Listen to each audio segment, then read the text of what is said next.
నమస్కారం. మీరు చూస్తున్నారు పూజ టీవీ. నేను లలిత సహస్ర. 2026లోకి అడుగు పెట్టాం కదా. మరి 2025లో చాలామందికి నష్టాలు, కష్టాలు, సుఖాలు, సంతోషాలు ఇవన్నీ అనుభవించారు. మరి 2026 ఎలా ఉండబోతుంది ఏంటి అనేది కూడా మనం తెలుసుకుందాం.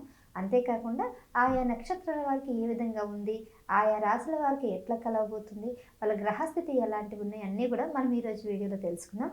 మరి ఈ విషయాలన్నీ కూడా మనకి తెలియజేయడానికి మనతో పాటు ఉన్నారు ప్రముఖ గురువు గారు, ఆది పరాశక్తి క్షేత్ర వ్యవస్థాపకులు, దశ మహావిద్యల సిద్ధగురువు శ్రీ శ్రీ శ్రీ నిత్య విద్యానంద భారతి స్వామి గారు.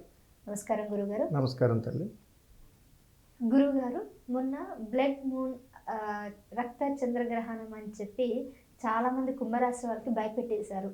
అది వచ్చిన అమావాస్య రోజు కుంభరాశి వారు చాలా జాగ్రత్తగా ఉండాలి, వెళ్ళిదా అది అని చెప్పేసి వాళ్ళంతా భయపడిపోయారు.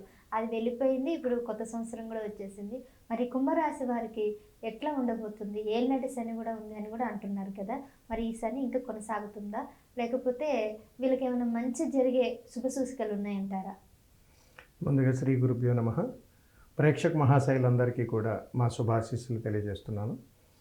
కుంభరాశి వారికి 2026 సంవత్సరంలో ఎలా ఉండబోతుంది? ఇప్పుడు నేను చెప్పేటువంటి విషయాలు ప్రమాదకరము ఉంటాయి, ఆనందకరము ఉంటాయి. వీటిని జీవితంలో చాలా ప్రామాణికంగా తీసుకుంటూ చక్కటి జీవితాన్ని ఆనందకరంగా మార్చుకునేటువంటి అవకాశాలు కూడా ఉంటాయి. అలాగని నిరుత్సాహపడిపోవలసినటువంటి పని లేదు. ఎందుకనంటే ప్రకృతి ధర్మంలో ప్రతి ఒక్కదానికి ఒక చక్కటి పరిష్కార మార్గాలు ఉన్నాయి. వీటిని సద్వినియోగం చేసుకుంటూ చక్కటి జీవితాన్ని మనం ఆస్వాదించవచ్చు.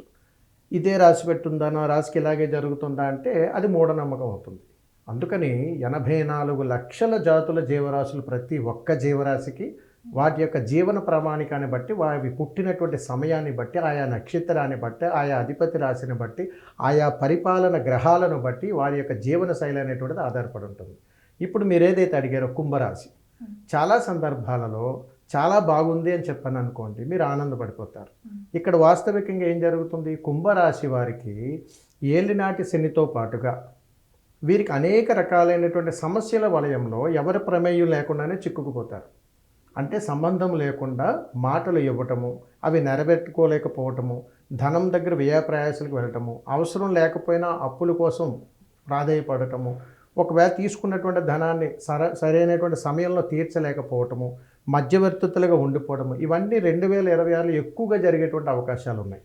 కాబట్టి కుంభరాశి వారు బాగుంటారా అంటే బాగుంటారు, బాగోలేరా అంటే బాగోరు. అందుకని వాస్తవికంగా ఈ పరాభావన సంవత్సరంలో 2026లో కుంభరాశి వారికి 30% బాగుంటుంది. 70% వచ్చే వరకు కూడా అనేక రకాలుగా ఆర్థిక పరముగా, ఉద్యోగపరముగా, వ్యాపార పరముగా అనేక రకాల సమస్యల వలయంలో కావాలని చిక్కుకుంటారు. వీరికి తెలియదు పాపం. ఎందుకు అని అడిగితే శని మహాదేవుని యొక్క సంపూర్ణమైనటువంటి అనుగ్రహం వీరి మీదగానే ఉన్నట్టయితే తప్పనిసరిగా వారు ఎట్టి పరిస్థితుల్లోనూ ఏ ఇబ్బందుల్లోనూ ఉండరు. వాటికి కావాల్సినటువంటి పరిహార మార్గాలు కూడా ఉంటాయి తల్లి.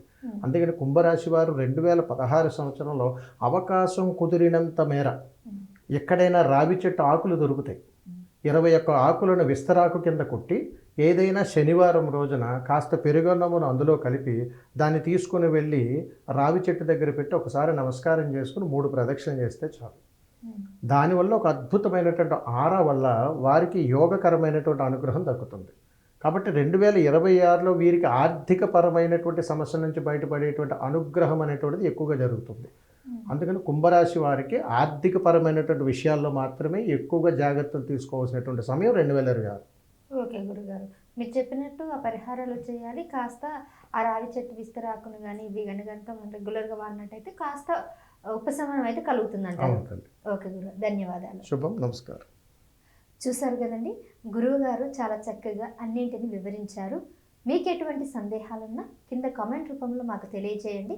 మరొక వీడియోతో మీ సందేహాలను నివృత్తి చేస్తూ గురువు గారితో మళ్ళీ కలుద్దాం. చూస్తూనే ఉండండి పూజ టీవీ. నమస్కారం.